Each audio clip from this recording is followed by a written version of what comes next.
Beneath the surface here, it gets dark very quickly. But one woman dived deep.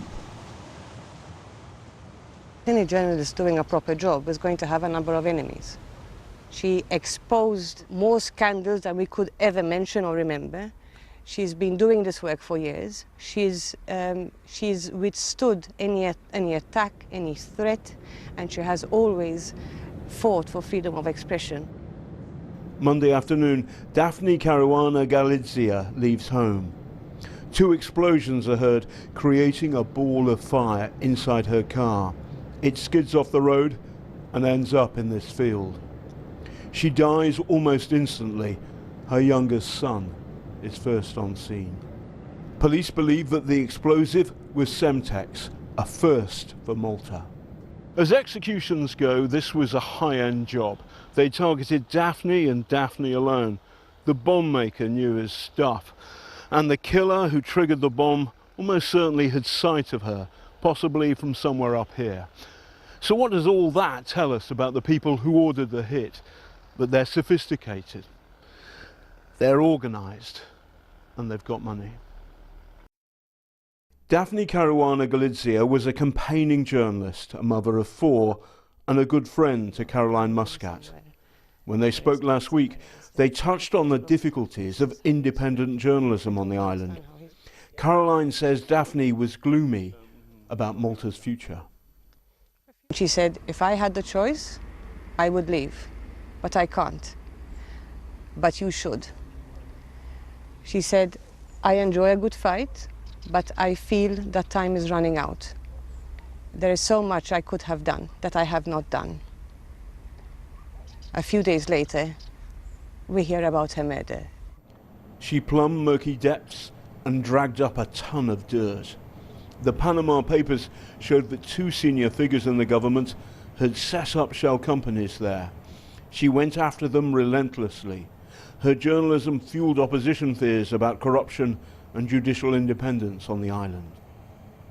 What is clear is that the Prime Minister himself has presided over a situation where there has been a steady, cynical deterioration of the rule of law in our country after he hijacked public institutions, rendering the Commissioner of Police a puppet, rendering the Attorney General immobile, ineffective, and the result is the killing that we've had last Monday. So there is someone who is specifically responsible and politically responsible for this state of affairs. Daphne alleged that the wife of the Prime Minister also had a shell company in Panama. That's denied. But to handle the political fallout, Prime Minister Muscat called an early general election, which Muscat won, with the help of an endorsement from our very own Tony Blair.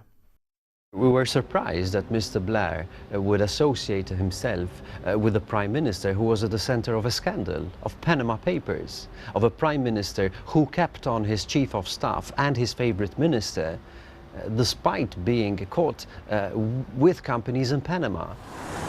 Senior government figures have condemned the attack.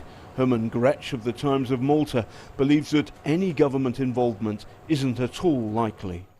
Joseph Muscat, our Prime Minister, has just won a second election by a very healthy majority in an election prompted by Daphne Caruana Galizia's claims. So why should he want this to happen under his watch?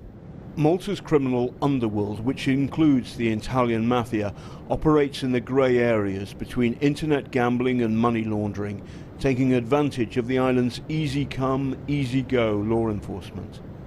Daphne also made enemies of these gangs already at war with each other. We've had about 5 or 6 car bombs in the last 2 years, which is outrageous. And normally it targeted people in the crime business, in drugs, in money laundering. Okay, so somebody was commissioned to do this. Now, I don't know who was behind it, but Daphne did also write about drug barons, about money launderers, and she said these people are acting with impunity. In Malta's dark spaces hides dirty money. For example, 15% of government revenue last year came from selling passports, often to entrepreneurs from the former Soviet Union. One investigation by Daphne Caruana Galizia was into a company based in the building behind me, its name Pilates Bank. She had only one source, but this whistleblower made allegations of money laundering and bribes that connected the oil-rich state of Azerbaijan with some figures close to the highest levels of government. It's understood that the source is herself wanted by the authorities over claims she defrauded the bank.